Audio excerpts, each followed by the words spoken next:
तर मित्रांनो, आत्ता आपण निघालेले आहोत ते म्हणजे महाडवरून माणगावच्या दिशेने. आणि आत्ता थोडं थोडं पाऊस पडायला सुरुवात झालेली आहे.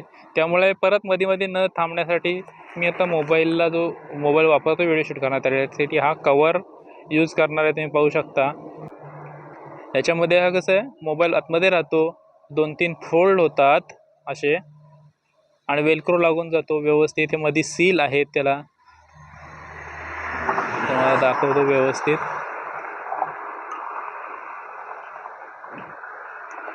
हे 3 सील आहेत, असे पूर्ण सील होऊन जातात, त्यामुळे मोबाईल खूप छान राहतो. हे दाखवण्याची एकच एक गोष्ट ती, कारण की आता थोडी व्हिडिओच्या क्वालिटीमध्ये फरक पडू शकतो, कारण की या बॅगच्या पलीकडून अशी शूट करणार आहे, त्यामुळे थोडासा फरक पडू शकतो. तर मित्रांनो, आता आपण ह्या कवरमध्ये मोबाईल टाकलेला आहे. थोडासा क्वालिटीमध्ये फरक वाटू शकतो. व्हिडिओच्या सुरुवातीला जेवढा दाखवला तेवढ्या नंतर आत्तापर्यंत एवढा तुम्हाला समजला सुद्धा नसतं जर डायरेक्ट व्हिडिओ शूट केली असती तर. पण जेन्युअनली थोडासा फरक आहे, तो तुम्हाला समजायला पाहिजे, त्यासाठी मी सांगितलेलं आहे, क्लिअर केलेल्या आहेत गोष्टी. म्हणजे नंतर कोणी बोलायला नको की थोडा ब्लर होतो की काही आहे ते. तर आत्ता आपण निघालेलो आहोत महाडवरून, आणि आपण आजची व्हिडिओ करणार आहोत महाड ते तासगावपर्यंतची. कारण का माझा पहिला विचार होता की माणगावपर्यंत करायची, पण ते खूप जास्त लांब होईल, कारण की माणगाव आहे इथून 30 किलोमीटर, महाडवरून 30-35 किलोमीटर आहे, आणि पूर्ण म्हणजे ती एक 40 मिनटाची व्हिडिओ होऊन जाईल. पण बोललं एवढं बघायला लोकांना मग ते बोर होऊन जाईल. मग त्यापेक्षा बोललं एक 15-15 मिनटाची जरी झाली ना, किंवा 20-20 मिनटाची तरी चालेल. मग आपण एक दासगावपर्यंत आणि दासगावनंतर महाडपर्यंत अशा 2 व्हिडिओ बनवू. सो आता तशी बनवू आपण, दासगावपर्यंत, महाड ते दासगावपर्यंतचा रस्ता कसा आहे ते वगैरे आपण या व्हिडिओमध्ये पाहणार आहोत. तर आपण आता सुरुवात केलेली आहे महाडवरून. आणि जर तुम्ही मध्ये पूर वगैरे आलेला तेव्हा पाहिलं असेल ना, तेव्हा ह्या ब्रिजवरती किंवा पाठीमागा पूर्णतः फ्लायओव्हरच आहे, हाईट खूप जास्त आहे सगळ्याची. तर इकडे आलात ना, तर तुम्हाला दोन्ही साईडनी रस्त्याच्या फ्लायओव्हरवरती गाड्या दिसल्या असतील, छोट्या मोठ्या गाड्या होत्या, प्रत्येकाच्या प्रायव्हेट गाड्या होत्या, त्या पार्क करून ठेवल्या होत्या. त्याचं कारण म्हणजे महाड शहरामध्ये येणारा पूर. तर यावर्षी नदीचा गाल वगैरे काढलेला होता बऱ्यापैकी, म्हणजे कंटिन्यू काढतायत ते 2-3 वर्ष, पण यावर्षी बऱ्यापैकी चांगल्या प्रकारे गाल निघालेला होता. त्यामुळे काय झालेलं आहे की पुराचं पाणी तेवढं आतमध्ये शिरू शकलं नाही, जेवढं दरवर्षी, म्हणजे मध्ये एकदा पूर आलेला मोठा, तेव्हा जेवढं पाणी आलेलं ना, तेवढं यावर्षी पाणी आलं नव्हतं. यावर्षीसुद्धा बाकी अनेक ठिकाणी आपण पाहिलं की खूप जास्त पूर आलेला, पण महाडमध्ये तेवढं येऊ शकलं नाही. त्याचं कारण तेच होतं की महाडमधला गाल वगैरे काढलेला होता म्हणून. सो त्याच पुराच्या भीतीने सगळ्यांनी गाड्या इकडे पार्क केल्या होत्या, कारण की जर पूर वगैरे आला ना, तर गाड्यांची फार वाट लागून जाते, गाड्या सगळ्या खराब होतात, म्हणून सगळ्यांनी इकडे पार्क करून ठेवल्या होत्या.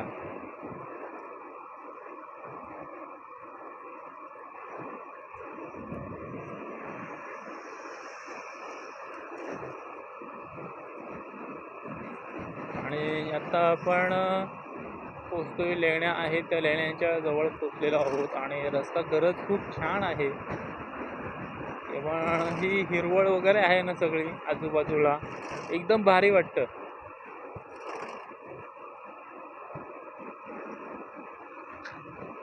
म्हणजे इकडं आता शेती लागते, लावणी वगैरे चालू आहेत, नांगरणी चालू आहे, लावणी चालू आहेत, म्हणजे शेतीची कामं चालू आहेत, आणि मस्तपैकी हिरवंगार सगळं वातावरण आहे. जर इकडून जर ड्रोन शॉट भेटला ना, तर एक नंबर उठतो. पण त्याचा प्रॉब्लेम एक आहे की आपल्याकडे ड्रोन नाही आहे, त्यामुळे आपण ड्रोन घेऊ शकत नाही आहे. आणि ड्रोन का नाही, कारण का तुम्ही व्हिडिओ पाहता पण सबस्क्राईब करत नाही, त्यामुळे आपले सबस्क्रायबर वाढत नाही आहेत. त्यामुळे लवकर सबस्क्राईब करा, जेणेकरून आपण ड्रोन घेऊ शकतो आणि तुम्हाला असे छान छान व्ह्यूज देऊ शकतो. आता पाऊस पडायला सुरुवात झाली आहे बारीक बारीक, त्यामुळे थोडं स्क्रीनवरती पडून थोडं ब्लर वगैरे होऊ शकतं. तेवढं आता ॲडजस्ट करा. जर जास्त पाऊस आला तर मी थांबेन, पण बारीक पाऊस आहे तोपर्यंत व्हिडिओ चालू ठेवूयात आपण. मध्ये मध्ये क्लीन करतोय कॅमेरा.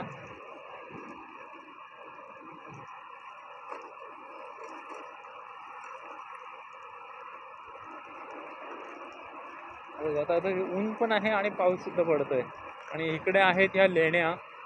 खरंच अत्यंत उत्कृष्ट कोरीव काम केलेल्या लेण्या. पण ह्याच्याबद्दलचा एक व्हिडिओ बनवलेला होता, आय ओपनिंग व्हिडिओ होता. कारण का आता त्यांची म्हणजे त्या कोरीव काम केलेलं होतं, पण एवढं आजूबाजूला कन्स्ट्रक्शन झालेलं आहे ना, त्याच्या हादरीच्या लेण्या भेटून आता त्या लेण्यासुद्धा आता हळूहळू म्हणजे त्यांची मजबूती कमी होत चाललेली आहे. अशी एक व्हिडिओ केलेला आहे चॅनलवरती, आपलं तुम्ही पाहू शकता.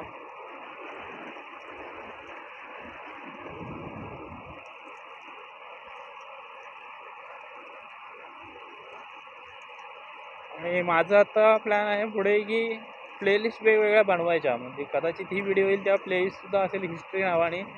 त्याच्यामध्ये असे ठिकाण जे ऐतिहासिक ठिकाण वगैरे आहेत ना, ते सगळे त्या प्लेलिस्टमध्ये टाकून देईल मी.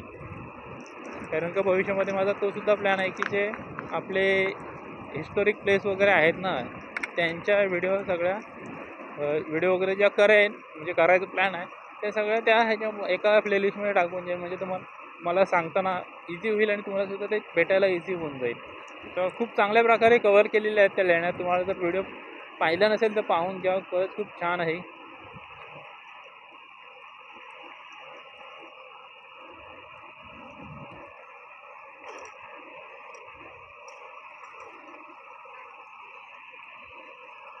पण आता लेण्याच्या पुढे आलेलो आहोत. आता इकडून सुद्धा पाहू शकतो की इथे सुद्धा एक एंट्री आहे महाडामध्ये जायला.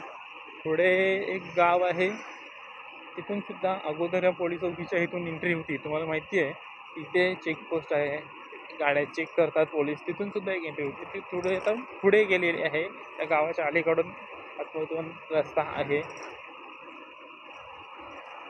आणि या जागेचं वैशिष्ट्य म्हणजे इकडं उन्हाळ्यामध्ये तुम्हाला मगर वगैरे पाहायला मिळू शकते, तुमचं नशीब असेल तर. आणि त्या मगरींचं मूड असेल की मला सनबाथ करायचा आहे, त्यासाठी मी बाहेर येते आणि मग तुम्हाला ती मगर दिसू शकते. इकडच्या मगरींना सवय नाही आहे की माणसांवरती अटॅक वगैरे करायचे. अशा केसेससुद्धा नाही झालेल्या आहेत. पण कसं आहे, बऱ्याच वेळेला शेवटी ते प्राणी आहेत, त्यांना भीती वाटते की हा व्यक्ती माझ्यावरती अटॅक करतो आहे, मग ते स्वतःच्या बचावासाठी अटॅक करू शकतात. त्यामुळे उगाच रिस्क घेऊ नका, पाण्यामध्ये उतरू नका. जर कधी इकडे आलात तर, नदीच्या बाजूने वगैरे गेलात तर लांबून बघा, हायवेच्या वरून मस्तपैकी दिसत असते बघा, नाहीतर सरळ आपापल्या ठिकाणी निघून जा. पाण्यात उतरण्याचा प्रयत्न करू नका.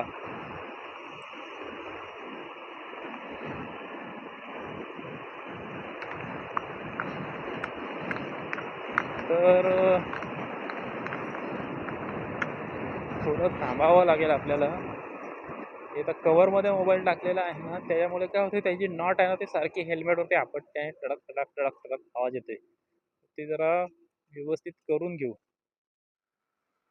आता आपण पोचलेलो आहोत केंबुर्ली या गावाजवळ. आणि तुम्हाला माहिती असेल की या गावाजवळ एक छानसा धबधबा आहे पुढे थोडा. हे दाखवतो पुढे, सो तो सुद्धा मिस करू नका. व्हिडिओ पूर्ण पहा. आपण चांगल्या गप्पा मारत मारत थोडा हेल्मेटची काच बंद करावी लागेल, नाही तर तुम्हाला आवाज क्लिअर येणार नाही. तर छान छान गप्पा मारत जातोय.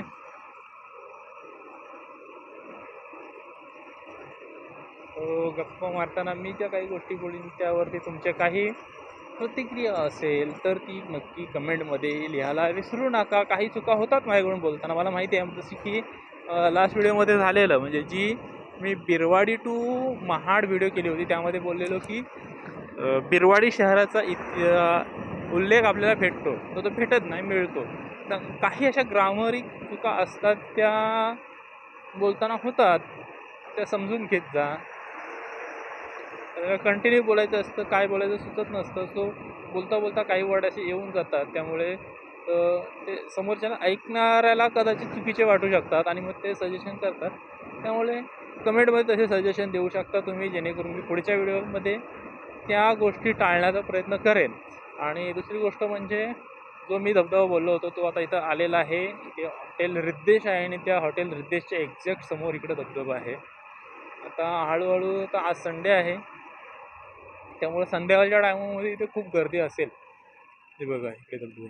आता येताना मी परत जेव्हा व्हिडिओ शूट करून जेव्हा इकडे परत येईन ना, तेव्हा कदाचित संध्याकाळ झालेली असेल आणि इकडून एक छानशी एक रील बनवेन आणि टाकेन मी ती इंस्टाग्रामवरती. जर तुम्ही आपल्या इंस्टाग्रामला जर फॉलो केलं नसेल तर इंस्टाग्रामला सुद्धा फॉलो करा, जेणेकरून तिकडचे वेगवेगळ्या छोट्या मोठ्या गोष्टी आहेत ज्या मी शूट करतो, कॅप्चर करतो किंवा वेटियस असतात व्हिडिओचे, ते तुम्हाला समजून जातील.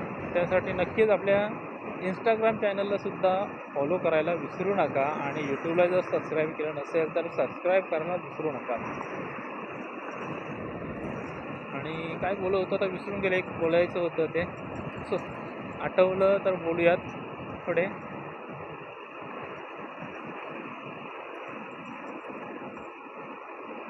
इकडून ही बोटिंग आहे पलीकडं जाण्यासाठी आणि इकडं मस्त मालवणी हॉटेल जोशी वडेवाले म्हणून आहे. इकडं पुढे आलो ना, इकडे पाठीमागे आता गेलो तर इकडे आहे बोटिंग आणि बोटिंग थ्रू आपल्या तिकडे पलीकडे जाता येतं आणि पलीकडं आहे गरम पाण्याचे झरे. तुम्ही पलीकडून सुद्धा बाय रूटसुद्धा जाऊ शकता, पण ते थोडं खूप चालत वगैरे लागतं आणि पावसाळ्यात तर म्हणजे चिखल वगैरे. आता रस्ता झाला की माहिती नाही, पण इकडून जाता येतं आणि बोटिंगसुद्धा इकडून जाता येतं. तर फीज वगैरे मला माहिती नाही आहे, कारण त्याचं कारण असं आहे की मी सुद्धा तिकडे कधी गेलेलो नाही आहे. आता बरेच वर्ष इकडे महाडमध्ये राहतो आहे, तरीसुद्धा मला अजून जाण्याचा योग आलेला नाही आहे. बऱ्याच गोष्टींचा योग यावा लागतो तेव्हा त्या गोष्टी घडतात. पण नक्कीच जाईन. तुम्ही कमेंट करून सांगा जर तुम्हाला पाहायचे असतील गरम पाण्याचे झरे, तर आपण जाऊयात तिकडेसुद्धा व्हिडिओ करायला. तर कमेंट करून सांगा, म्हणजे जर कोणी पाहायलाच नसेल तर मग का जाऊन उपयोग ना, असं होतं.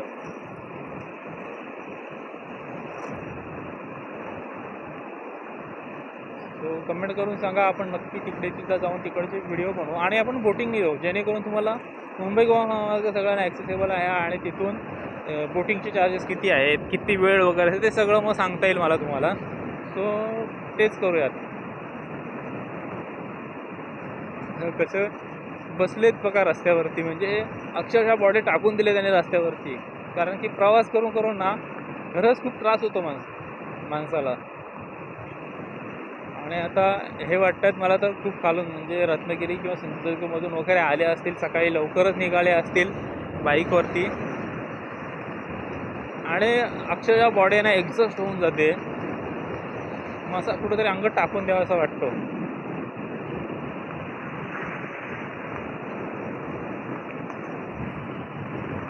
यार ही पिढी आहे यार. ते आता आजोबा बघितले, 2 बैल घेऊन उभे होते. खरंच एवढ्या म्हातारपणामध्ये आपल्या वेळची पिढी किंवा जी आपली पिढी आहे किंवा आपल्या नंतरची येणारी पिढी एवढ्या म्हातारपणामध्ये, हे बघा ह्या काकासुद्धा एवढ्या म्हातारपणामध्ये खरंच मेहनत करेल का हो? आपण आता ही शेतीची कामं चालू झालेली आहेत, पाऊस पडल्यामुळे शेतीची कामं चालू झालेली आहेत, पण त्यावेळेला जी माणसं दिसतात ना, काही आजी दिसतात, काही आजोबा दिसतात, म्हणजे त्यांना चालता येत नसतं नीट, तरीसुद्धा काही ना काहीतरी शेतीवरती जाऊन कामं करण्याचं चालूच असतं त्यांचं. तर अशी कामं आपली पिढी तेवढ्या त्या वयामध्ये गेल्यानंतर करू शकेल का, हाच प्रश्न पडतो. आज संडे आहे, त्यामुळे इकडे बैठक सुटलेली आहे, त्यामुळे त्या सगळ्या महिला स्त्री सदस्य दिसतात आपल्याला.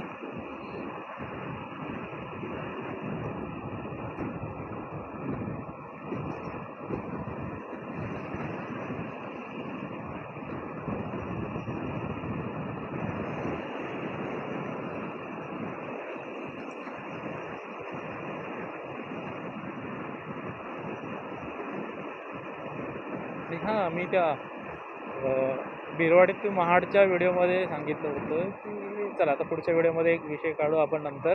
आता आपण दासगावला पोचलेलो आहोत आणि हा व्हिडिओ आपण इथपर्यंतच ठेवूयात, कारण का खूप जास्त मोठा होऊन जाईल आणि खरंच रस्त्याची कंडिशन खूप छान आहे. इथपर्यंत तरी खूप छान रस्ता आहे वगैरे, सगळं व्यवस्थित आहे. तर आता इथून पुढे प्रवास आहे ना, तो आपण करूयात पुढच्या व्हिडिओमध्ये, कारण का खूप मोठी व्हिडिओ होऊन जाईल.